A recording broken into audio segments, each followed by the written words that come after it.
तीन प्रॉब्लम्स और तीन लॉज।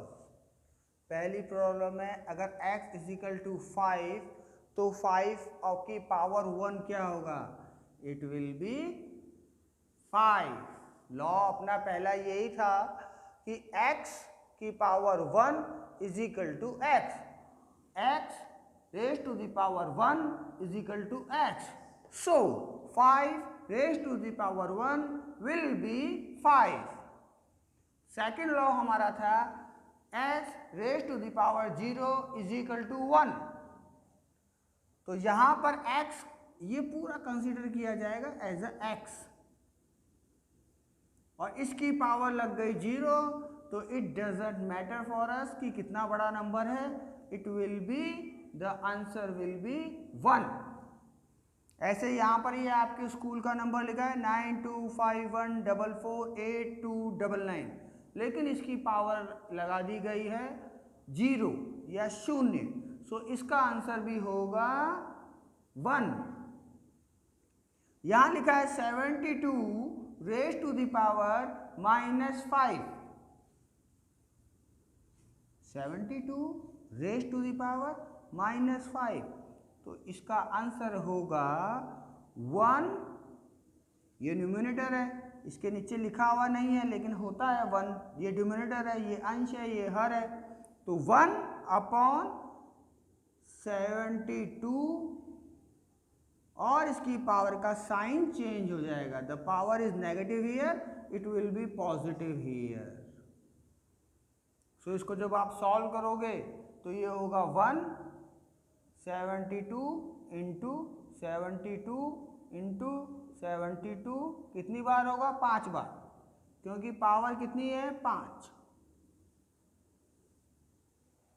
ये इसका सॉल्यूशन होगा, क्योंकि ऊपर तो माइनस की थी पावर, इसको अब नीचे ले गए, ऊपर मतलब अंश और नीचे ले गए मतलब हर। अब इसके बाद हम फोर्थ नियम लेते हैं।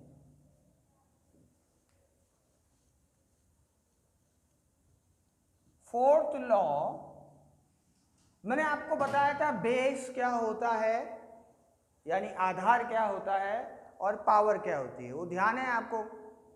अगर मैं कोई संख्या लिखता हूं x और की पावर 5 या x की पावर n, तो इसके अंदर बेस कौन सा है? बेस क्या हो इसके अंदर? x, और पावर क्या है? 5। इसमें बेस क्या है? x, और पावर क्या है? n। ये ध्यान रखना जरूरी है, क्योंकि कुछ बोलेंगे ना तो वो इसी से आप पहचानोगे। अब देखिए, जो फोर्थ लॉ आता है आपका, यही लिखते हैं ताकि आपको लिखा रहे, x की पावर m और x की power n is equal to x raise to the power m plus n। इसकी खास बात यह है कि आपको ये देखना है कि जो x के ऊपर पावर लगी है m इंटू, जब दो अलजेब्रा के अंदर अगर दो ये लिखे हुए हैं ABC या XYZ या PQR, इनके बीच में कोई साइन नहीं होता है, इसका मतलब होता है मल्टीप्लाई। इनके अगर बीच में कोई साइन नहीं है तो इसका मतलब है मल्टीप्लाई। ये छपा हुआ नहीं होता है, लेकिन जैसे पॉजिटिव नंबर्स के आगे प्लस नहीं लगाते और कोई बड़े नंबर के अंदर नीचे डिनोमिनेटर नहीं लगाते, /1 नहीं लिखते, हम हर जगह /1 नहीं लिखते। 25 + 20 = 45, तो हम ऐसे नहीं लिखते 25/1, वो /1 अंडरस्टूड होता है। इसी तरह से इनके बीच में जो ये मल्टीप्लाई का साइन है ये अंडरस्टूड होता है। तो x raise to the power n, x raise to the power n, it will be x raise to the power m plus n। ये फॉर्मूला नंबर 4। इसमें एक कंडीशन है, ये आपको ध्यान होना चाहिए। इसमें एक कंडीशन है कि बेस शुड बी सेम, आधार समान होने पर घातें जुड़ जाती हैं। आधार समान होने पर मतलब ये x था, ये x था, बेस सेम था, इसलिए ये पावर जुड़ गई। अगर ये ऐसे होता x की पावर m और y की पावर n, तो ये x की पावर n प्लस n नहीं होता, क्योंकि इसका बेस है x और इसका बेस है y, इसलिए ये मान्य नहीं है। ये जुड़ कब सकता है? जब आपका बेस यानी कि आधार सेम है, तभी आप घातों को जोड़ सकते हैं। If the base is the same the powers will be added. अगर आधार समान है तो घातें जुड़ जाएंगी। जैसे मैंने मान लो लिखा 5 की पावर 10 इंटू 5 की पावर 11। अब इसका दोनों का बेस सेम है। कितना बेस है? 5। तो हम दोनों का बेस सेम है, तो बेस सेम है तो पावर ऐड हो जाएंगी, जुड़ जाएंगी। It will be 5 raise to the power 21। बड़े अजीब से लगते हैं ऐसे, लेकिन जब हम बड़े बड़े सम सॉल्व करते हैं, इक्वेशन सॉल्व करते हैं, तब ये फॉर्मूले बहुत काम आते हैं। इन फॉर्मूले को अगर आपको नहीं आया तो आप ये नहीं कर सकते। तो अगर बेस सेम हो तो ये हमारा हो गया फोर्थ लॉ। अब हम जाएंगे फिफ्थ लॉ पे। फिफ्थ लॉ है कि घात पर घात जुड़ जाती है। घात पर घात जुड़ जाती है, या a power raise to a power is multiply, जुड़ जाती है नहीं सॉरी, अगर दोनों इसके हिसाब से हैं तो जुड़ेंगी, और अगर घात के ऊपर घात लगी है तो गुणा हो जाएंगी, इट विल बी मल्टीप्लाइड।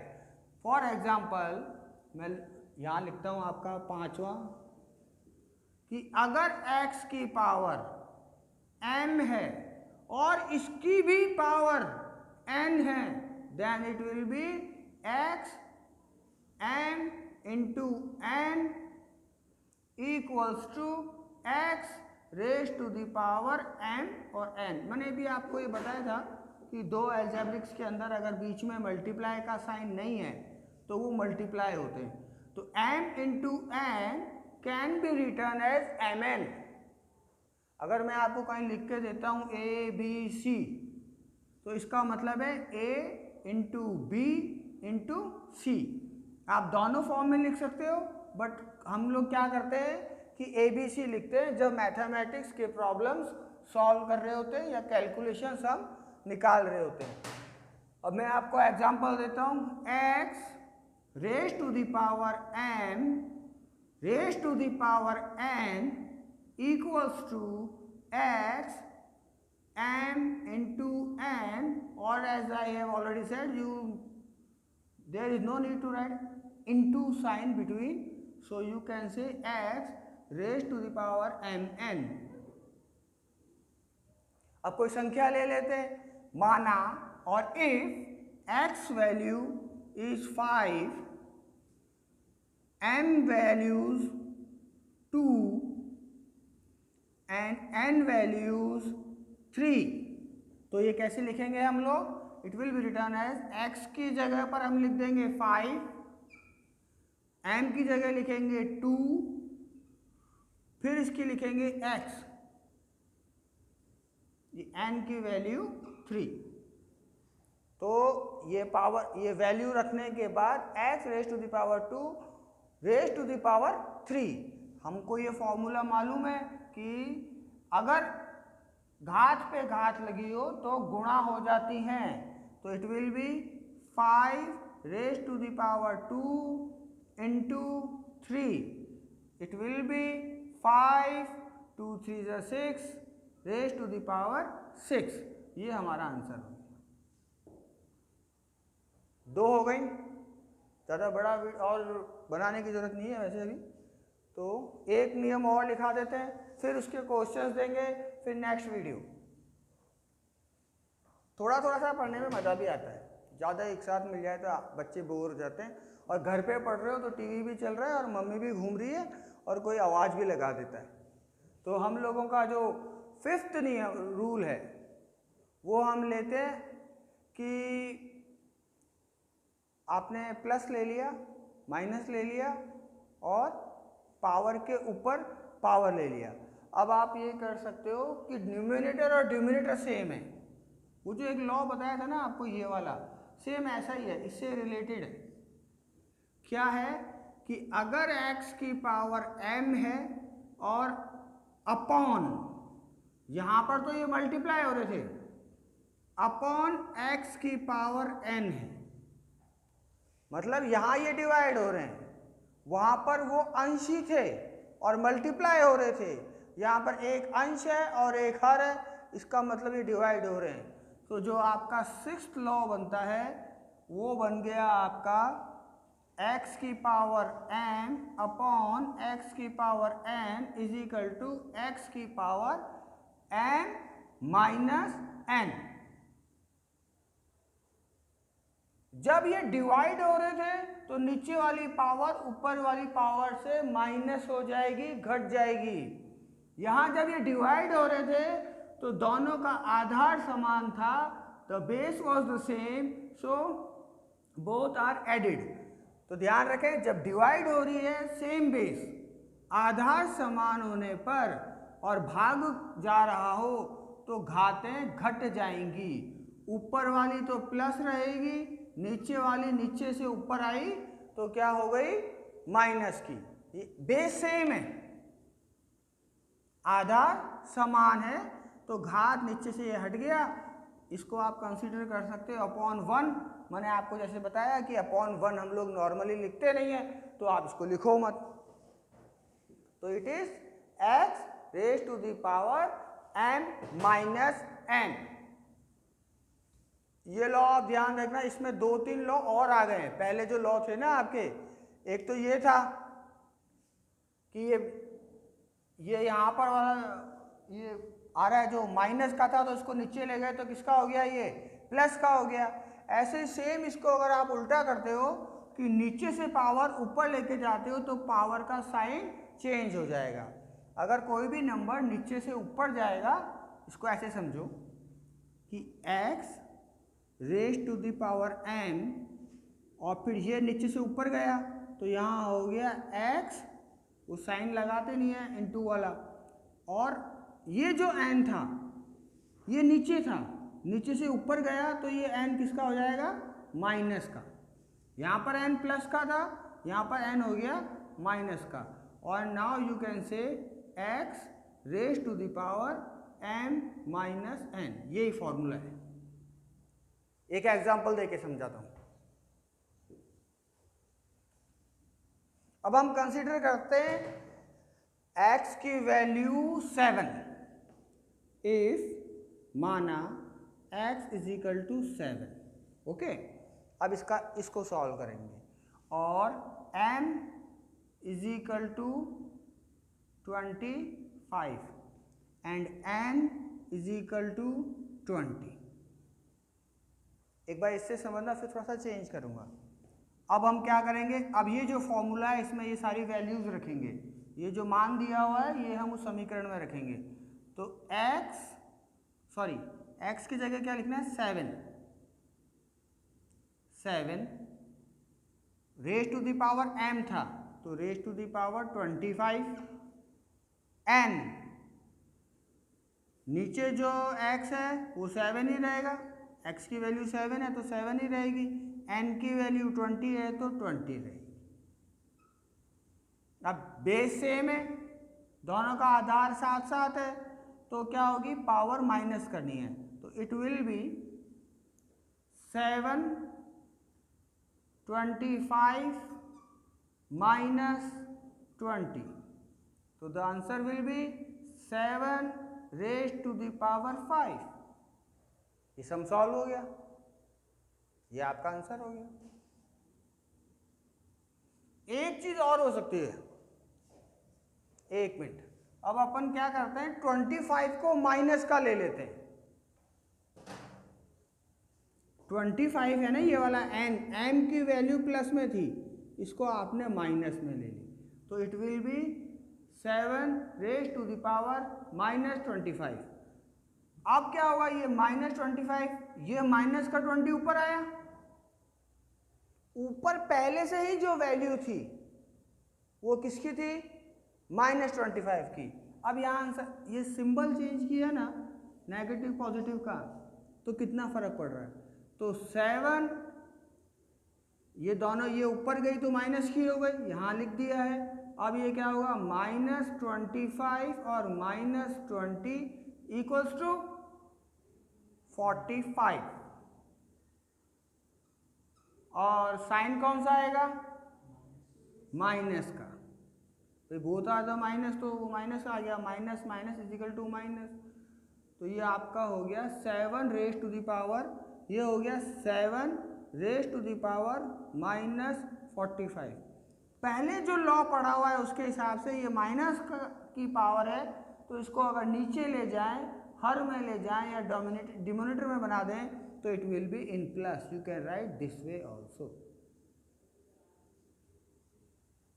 भाई ऊपर 1 हो गया, तो ये जैसे नीचे से ऊपर जाता है ऊपर से नीचे आता है, नीचे से कोई पावर सेम बेस वाला पावर ऊपर जाएगा तो वो क्या होगा, साइन चेंज हो जाएगा। अब कर लेते हैं इसके कुछ सम्स।